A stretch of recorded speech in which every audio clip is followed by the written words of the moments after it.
This is Cecilia, and she's always had a passion for creating memorable events, starting from when she organized her mom's surprise birthday party at just 10 years old. Now she runs her own successful business planning events for some of Miami's most affluent organizations. On the surface, it seems like she's living her dream. But is she? Beneath the dazzling world of colorful balloons, shimmering confetti, and celebratory champagne, there's a deep desire for something more lasting than the fading memories of sensational evenings. The thought of trying something new, however, terrifies her. She's considered writing a book on hosting luxurious parties or teaching event planning classes, but the idea of stepping out from her comfort zone holds her back. Instead, she's haunted by thoughts of failure and insecurity, with a small voice in her head urging her to stick to what she knows. These fears and thoughts have her stuck, fearful of stepping out into an unknown future. However, Cecilia will only unlock her potential once she conquers those fears. In today's video, we'll explore 5 strategies to help you overcome your deepest fears, so you don't find yourself in a situation like Cecilia's. First, list what you need. Sometimes people might not be entirely open about their needs, even to themselves. They might worry about seeming weak or not good enough. So, how do you feel about writing down your needs? Would you be at ease sharing them with someone close to you, like a friend, family member, or even a coach? If that's challenging, perhaps you could try separating the emotional aspect from the need itself.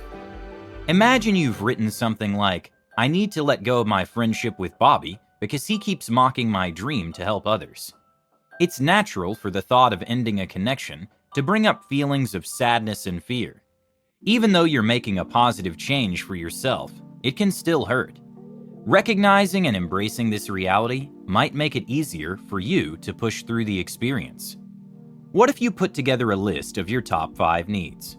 Make sure they're clear and specific. Instead of writing something vague like, "I need more love," you could try something more direct like, "I need my spouse or friend to show more unwavering support when I mess up." Let's say you want to write a book. You could come up with a list titled, "What I Need to Succeed." It might look like this. 1. Connect with 5 more international leaders. 2. Share a YouTube video showcasing my career coaching style. 3. Schedule a new speaking engagement every month for the next year and a half. 4. Write 1,000 words daily until I reach 50,000 for a full manuscript. 5. Find someone to proofread my finished manuscript. Notice how each of the 5 tasks is well-defined, measurable, and scheduled.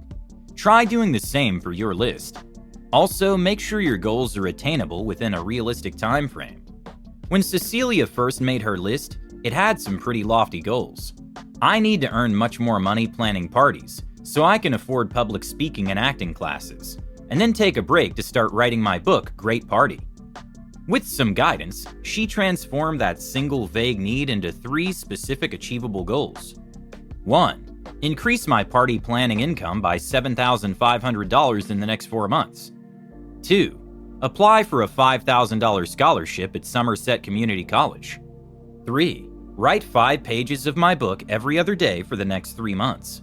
The second way you can conquer your worst fears is to ask what you need while keeping your eye on the price. Now that you've got your list in hand, what's the next step? It's time to ask for what you need.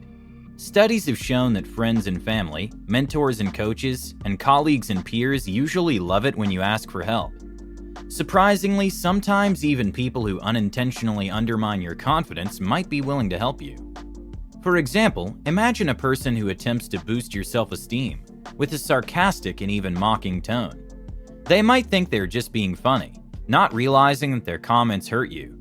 If you give her a little constructive feedback about how her tone makes you feel, she might become more supportive. That said, you can't reach the finish line unless you can see it clearly in your mind's eye. As you navigate life, you'll need to make quick and sometimes instinctive decisions to keep moving forward. Those decisions require confidence. Intel's Senior Vice President and General Manager of Software and Services Group, Doug Fisher, explains how his confidence helps him make good decisions under pressure. He said that, "I like the scene in the Tom Cruise NASCAR movie Days of Thunder. where he's driving through a fire-filled tunnel. He learns to keep his pedal down and keep driving forward, because eventually the fire will pass and he'll come out the other end a victor. This takes a certain kind of confidence and is relevant for working in the fast-moving technology sector. For me, working in technology, if you wait for all the data to make a decision, you're already too late. My job is hinged upon constantly making critical preemptive decisions based on imperfect data and tolerating seemingly relentless heat and fire along the way. Doug's insight is really valuable. Sometimes you just need to stop worrying about having all the data or considering every possible scenario before taking action. Just doing it will help you build your confidence. Keeping your end goal in mind, that vision of a better you, can keep you motivated, even when things get tough.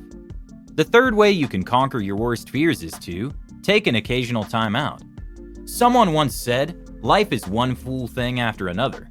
Love is two fool things after each other. Unfortunately, our work and lives can get so busy that we find it hard to see beyond our present circumstances. We all have moments when we lose sight of our goals, or the things we want to achieve in the future.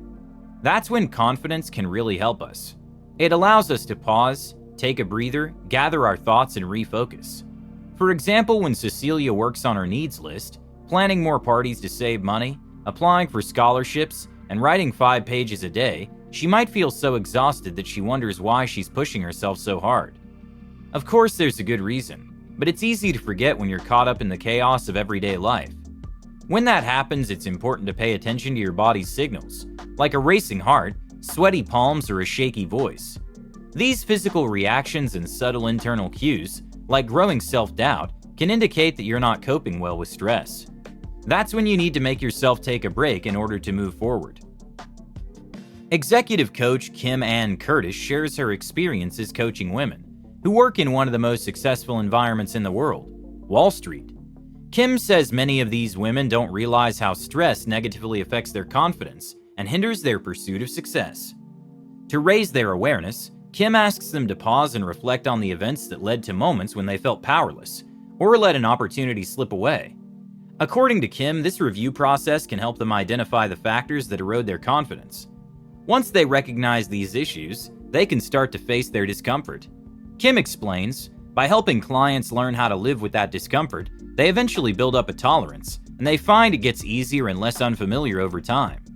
So regardless of whether you're a man or a woman, it's important to remember that we can all fall victim to the various threats to our self-esteem that can make us doubt ourselves.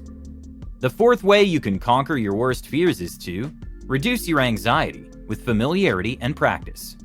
There's this graphic artist named Trong Na, who often struggled when he had to make formal pitches for his small graphic design studio, Logo Graphic. Oddly enough, groups larger than 3 or 4 people would make him really nervous. Even though he's super outgoing in casual settings and great in social situations, Trong experiences major anxiety attacks when presenting to an audience. His hands get all sweaty, his face turns red, and his voice shakes uncontrollably. When he realized this issue was seriously holding back his business, he decided to seek professional help. With the assistance of a therapist, Trong explored how his early life experiences might be connected to his unease in business meetings with people he didn't know. You see, Trong's family had moved to the United States from Vietnam, settling in an Oklahoma community where there were very few non-Caucasian residents. They didn't really interact with the community or join any social groups. As a result, Trong always felt like an outsider at school, even when no one treated him differently. This feeling followed him through high school and college, but he gradually overcame it as he formed strong friendships with his classmates. He was totally comfortable around friends, but still felt out of place among strangers. That's partly why he started his own business, after briefly working for a small marketing firm. So how could Trong overcome this issue? After a revealing therapy session, the therapist gave him a little homework. As an entrepreneur who never worked for a big company, Trong wasn't used to being around large groups of strangers. The therapist suggested he join 2 organizations like the Chamber of Commerce, Toastmasters, or a workshop related to his field. He was then advised to imagine the people in the room as old high school friends, who looked totally different, and treat them with the same enthusiasm he'd show to former friends. A few weeks later, Trong found that this exercise really helped him emotionally prepare for a big presentation to an important new client he was eager to win over. He told the therapist, "I realized it was all in my head, so I stopped letting my fears get in the way. I walked into the room with the same confidence I felt when I was with my buddies on my advisory council. You see, you can do the same thing. Once you figure out what scares you and weakens your confidence, you can create an experiment to help you face and reduce your anxiety by exposing yourself to the very thing that challenges your self-confidence. The last but not least way you can conquer your fears is to increase your comfort level with flexibility and optimism. You know, Truong's story really highlights two key qualities of people who display genuine confidence: flexibility and optimism. It takes a lot of flexibility, being open to try new things that push you out of your comfort zone, and optimism, viewing your challenges as opportunities rather than problems to solve, to reach a self-confident state. Studies have shown that it's better to be curious, not right. This mindset lets you experiment without worrying about failure. I mean, so what if you fall flat on your face? At least you've learned something from the experience, right?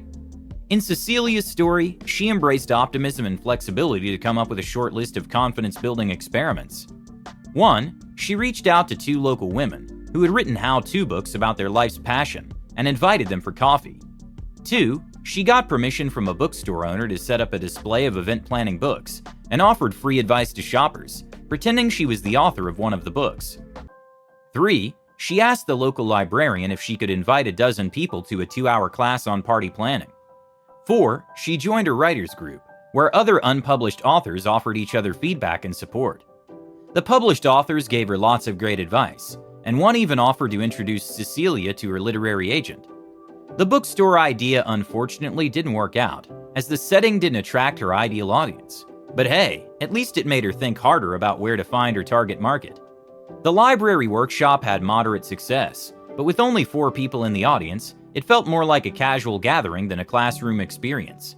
And finally, the writers group was a total blessing, since Cecilia received honest feedback in a safe environment. In conclusion, our instincts often warn us that change, big or small, is dangerous. So how can we overcome this basic instinct, face our fears, and make the changes necessary for a more fulfilling career in life? It takes 2 things: vigilance in recognizing fear, and most importantly, genuine self-confidence, which drives successful people to achieve incredible heights. Confidence is crucial because it enables us to make the changes that lead to remarkable success in our careers.